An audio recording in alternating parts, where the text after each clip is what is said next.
One of the people that is leading in the money race is Det Bowers. He's a well-connected Columbia pastor. In the last quarter, he raised $417,000. Has got nearly $400,000 on hand.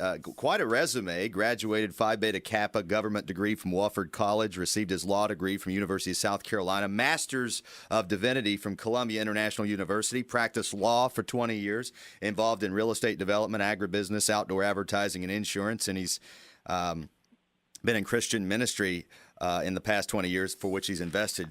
Mr. Bowers, quite a resume. Welcome to the show for the first time.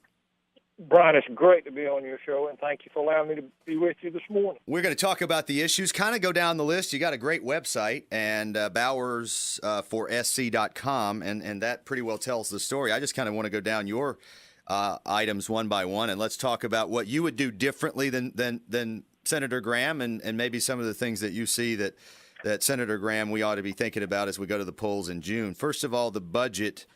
Hard in this environment for us to balance the budget, but most South Carolinians are concerned about the debt of the federal government. Anything you could point to you do differently or more poignantly than what Senator Graham has done? Well, Bryan, in order to balance the budget, we do need to repeal the Affordable Care Act, but we've got to cut spending. We need to overhaul entitlements. We've got to reduce the deficit. If we reduce the deficit, it's going to spur growth. Senator Graham obviously has voted to raise the debt ceiling on a number of occasions. Would you have voted against the raising of the debt ceiling, even if it shut down the government for a prolonged period of time? Would you have been one of the ones on that side to do that if you had been there in place of Graham? I would not have voted in favor of raising the debt ceiling. Okay, so your position on that is no, we should not raise the debt ceiling any further. So more like Ted Cruz on that than maybe the moderate Republicans. Exactly. Okay. Yes, you're 100% correct. Now, on the the budget's a tough thing. I don't know if we can beat up Graham too much on it. He could be stronger, I suppose, by standing up there and fighting and taking a stance and making it even harder for Democrats to keep shoving the stuff down our throat. But on the Constitution, we do have some topics for discussion. The NSA spying, which is a violation of our Fourth Amendment rights, search and seizure. Graham is sort of for that. He thinks we need it because we're in such grave danger. What say you on that? I'm opposed to it. And it's helpful to remember why we have the Fourth Amendment. The Fourth Amendment was not written for criminals. It was written for us. It was written for folks who need their rights protected. So when someone takes a position of the application of the Fourth Amendment in dealing with criminals, I think Senator Graham said, I'm not a terrorist, so the United States government can have my information. Well, the argument is just too porous. It doesn't recognize why we have the amendment. The amendment is to protect us against the government. If the government wants my records, they have another way to get it. They can go through the 14th Amendment, due process. They can get a warrant, show probable cause. So there's a way to get my records, but getting them without permission and without authority just is not the right way. And we forfeit our liberties every time we do that. We're talking to Det Bowers running against Republican Lindsey Graham, the Republican primary coming up in June. And speaking of the NSA and the spying, my concern, what I see the government doing, I think it was 2 days ago in New York, they you had to register your assault rifles, which is the first step to confiscation. We've had the NSA spying. They've used the IRS clearly to target conservative groups. They seem to be laying the groundwork for basically quieting anyone that doesn't go along with the bureaucracy of government, regardless of politics. I'm deeply concerned that while it's the very beginning stages, we're on the path to becoming the type of country that eventually led to the type of leader like Hitler. Would you agree with that?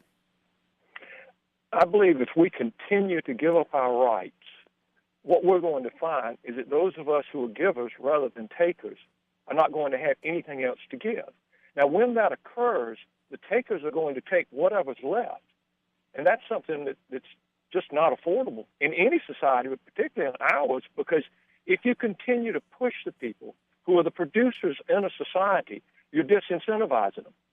And you can disincentivize us in so many ways. And just as you laid it out moments ago, We all care deeply about the cause of liberty throughout the world, but if we don't protect it in America, the whole world's going to lose. Now, if Senator Graham or you were to go to the Senate, appointed this year by the voters of South Carolina in 2014, elected official, one of the biggest challenges facing us in 2015 is going to be jobs as a result of Obamacare, the complete botched continued rollout of it. We're going to have another enrollment season, no telling what's going to happen. You, at this point, do you first believe it can be repealed? I'm assuming you're for repealing it if you can. Oh, there's no question it can be repealed. We've actually had amendments that were amended against, such as prohibition. So there's no question it can be appealed. It just takes the political will. What we don't have is a political class of people in Washington who have the political will to do what's right, even if it costs them the next election. Why do you think that we don't have people that want to do what's right, even if it costs the next election? What is it that they want to do if they don't want to do what's right in Washington, in your view? They want to get reelected. And whatever it takes to get reelected, that's what they'll do. One of the reasons that amnesty is being bandied around for illegal aliens, illegal immigrants, is that I'll say the Republicans, who are not true Republicans, they want that vote. Well, and we can't afford that. Well, and I see it pretty simple. The Democrats are fairly overt in what they want. They feel like this is going to be just a big population, millions of new voters who are going to go vote themselves benefits, and it's going to be a great boom to the Democrat Party. Then there are what I'd call ignorant Republicans who think that somehow they're going to be able to earn these votes because they participated in it, and I think that's absolutely false. I think the amount of votes they'll earn from these I call them amnestetized aliens will probably be less than 10%, single digits. I mean, you'd agree with that, wouldn't you? I absolutely agree with you on that. There's no question that some of the Republicans, not all, but some of them are chasing a dream, and it's their dream. It will never be a reality. One of the advantages the Democrats have is they are very open in their agenda. You don't have to be shrewd to figure out what they're doing. What we need to be careful of is buying into their agenda. Now, talking to Det Bowers, he's running against our Senator Lindsey Graham, Republican primary in June. Let's talk quickly about the judiciary appointments on your website. That's you said you would have not voted for either of those two, particularly Sotomayor. Graham did vote for her. And one of the explanations I hear for that is it's a philosophical opinion that when a president appoints someone, just because I disagree with them fundamentally, but they're a good person, I shouldn't be the person blocking everything. Just the same way would go with a Republican president. We shouldn't have all those issues when a Republican's in there. What's your viewpoint on Senator Graham's view in that regard? I am confident that when President Obama was Senator Obama, he disagreed with that because he voted against the leader and he voted against Roberts. So I know the president wouldn't even agree with Senator Graham on that. And Bryan, I don't think you can leave this point without recognizing that Associate Justice Kagan was dean of Harvard when they disallowed ROTC recruitment. That is an absolute disqualifier for her being a justice on the United States Supreme Court because there's no question who she's going to rule against in those types of issues. I use the word support loosely, but why do you think Senator Graham supported these two individuals for the court? I don't know. I really don't know his motive. I think Senator Graham's intentions are appropriate. We just have a different worldview. We have a different ideology. And if you keep giving to those who are on the other side and they don't ever give back to you, after a while you just need to learn you cannot trust them.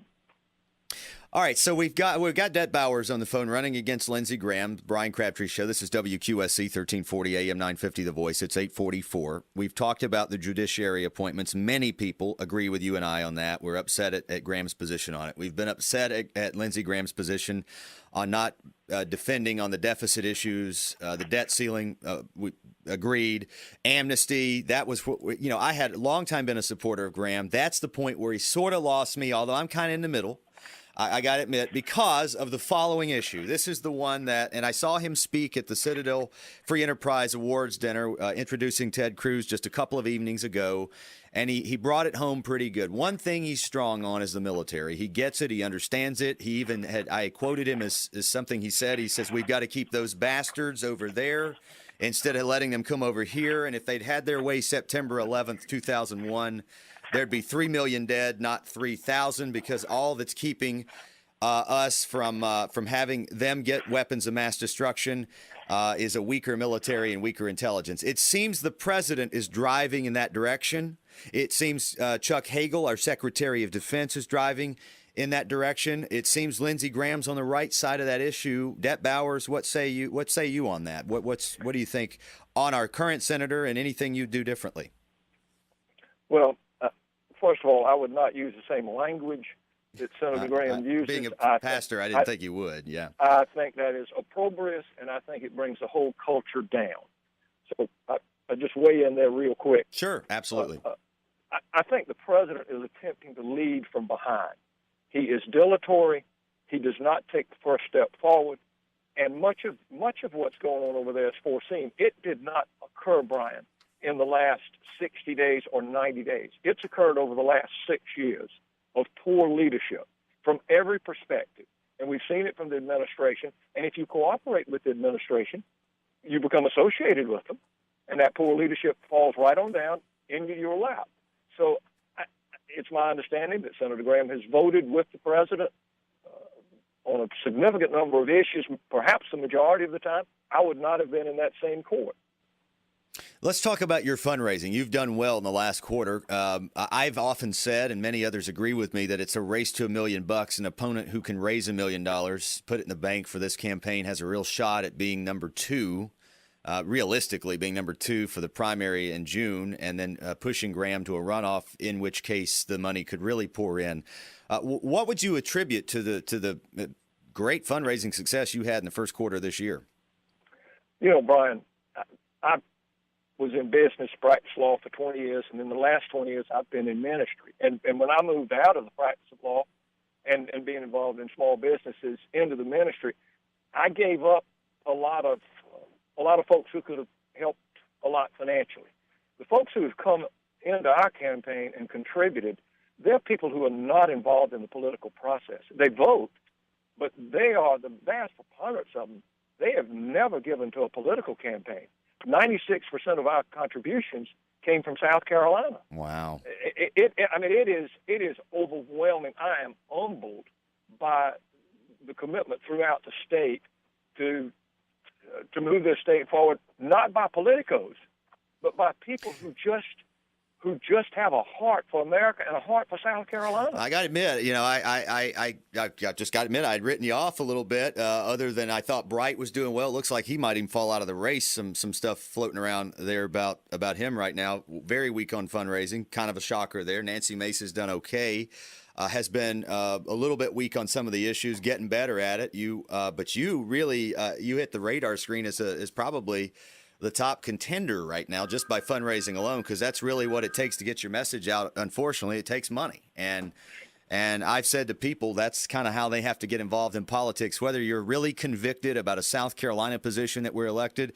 If you really want your voice to be heard, get your voice out and give money. And if you're thinking about there's a race that's real tight in another state where there's been a Democrat or a liberal that's brought you Obamacare or what have you, go find a good Republican that's running somewhere and donate to them in another state. That's how we take this country back.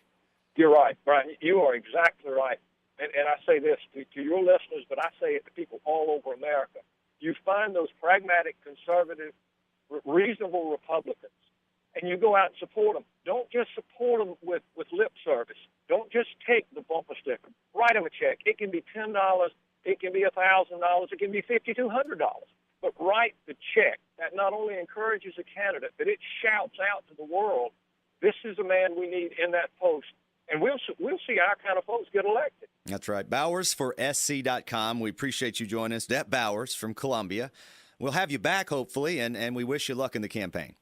Bryan, thank you so much. It's been great being with you. Great. All right. Have a great day.